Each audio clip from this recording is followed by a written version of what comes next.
নমস্কাৰ অসমবাসী ৰাইজ। আজি হৈছে চেৰা বিহু। চেৰা বিহুৰ উপলক্ষে মোৰ পালৰ পৰা সকলোলৈকে ইয়া বৰা শুভেচ্ছা মৰম যাচিলোঁ। চ' আজিৰ দিনটোত সকলোৱে শুভ হওক তাকে কামনা কৰিছোঁ। ৰঙালীয়ে যেনেকৈ ৰঙীন কৰি তোলে ঠিক তেনেকৈ আপোনালোকৰ নিজৰ জীৱনটোক আৰু অধিক ৰঙীন কৰি তোলক বা বিশ্বৰ বুকুত সুজলাই তোলক তাকে ভগৱানৰ ওচৰত কৃতজ্ঞ জনাইছোঁ। আৰু আপোনালোকে সকলোৱে গম পায় এইবাৰ বিহুত জুবিন বিহীন বিহু। চ' সকলোৰে মনত বেয়াও লাগি আছে প্ৰতিজন অসমীয়াৰ বুকুত। চ' এইবাৰ বিহু মঞ্চত জুবিন দাক দেখি পোৱা নাই সকলোৱে। চ' জুবিন দাক বিহু মঞ্চত নেদেখিলেও অসমীয়া জাতিটোৰ মাজত সদায় জুবিন দাই সমৰ হৈ থাকিব।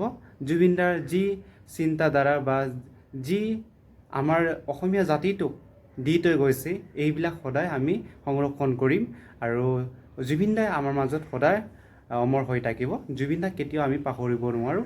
যুগে যুগে যুগে জুবিন দাই আমাৰ মাজত সদায় সমৰ হৈ থাকিব। জুবিন দাই বৃহত্তৰ অসমীয়া জাতিটোক বিশ্বৰ বুকুত উজ্বলাই তুলিছিল। ঠিক তেনেকৈ এইজন মানুহক আমি সংৰক্ষণ কৰাটো বিচাৰোঁ আৰু প্ৰতিজন অসমীয়াই সংৰক্ষণ কৰিব লাগিব। প্ৰতিজন অসমীয়াই কৰ্তব্য পালন কৰিব লাগিব। জুবিন দাক আমাৰ মাজত সদায় সমৰ হৈ থাকিব লাগিব। তাৰ কাৰণে সকলোলৈকে অনুৰোধ থাকিল।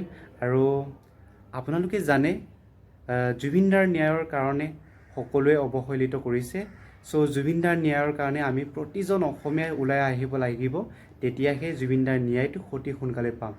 এতিয়ালৈকে ছমাহ হৈ গ'ল। ছমাহলৈকে এতিয়ালৈকে ন্যায় দিব পৰা নাই জুবিন দাৰ ন্যায়ৰ কাৰণে।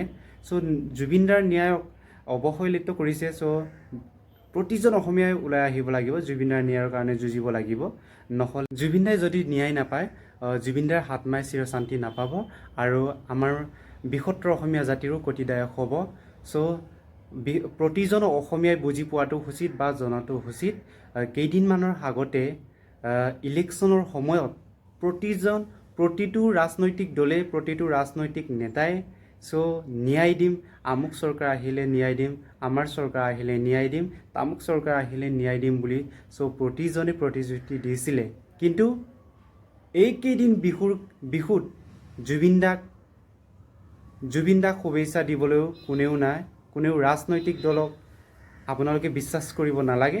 প্ৰতিটো ৰাজনৈতিক দলক কংগ্ৰেছেই হওক, বিজেপিয়েই হওক, এজিপিয়েই হওক, ৰাইজৰ দলেই হওক, এজেপিয়েই হওক বা অন্যান্য ৰাজনৈতিক দলেই হওক, এই ৰাজনৈতিক দলক কেতিয়াও বিশ্বাস কৰিব নালাগে। প্ৰতিজন অসমীয়াই বুজি পোৱাটো উচিত বা জনাটো উচিত।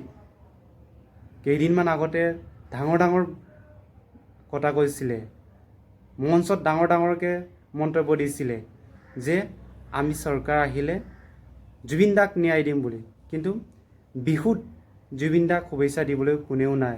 কোনো ৰাজনৈতিক দলৰ নেতা আজিলৈকে জুবিন দাক শুভেচ্ছা দিয়া নাই। চ' তাৰ কাৰণে বৃহত্তৰ অসমীয়া জাতিটোৱে বুজি পোৱাটো উচিত।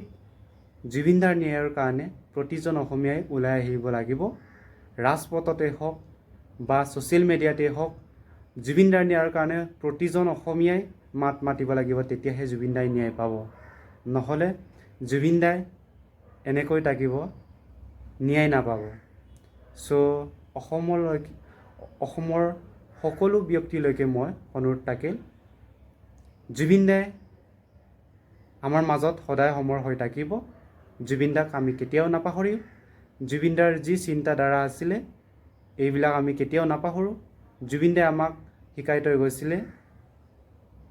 এইসমূহ আমি সংৰক্ষণ কৰিম আৰু প্ৰতিজন অসমীয়াই সংৰক্ষণ কৰাটো উচিত।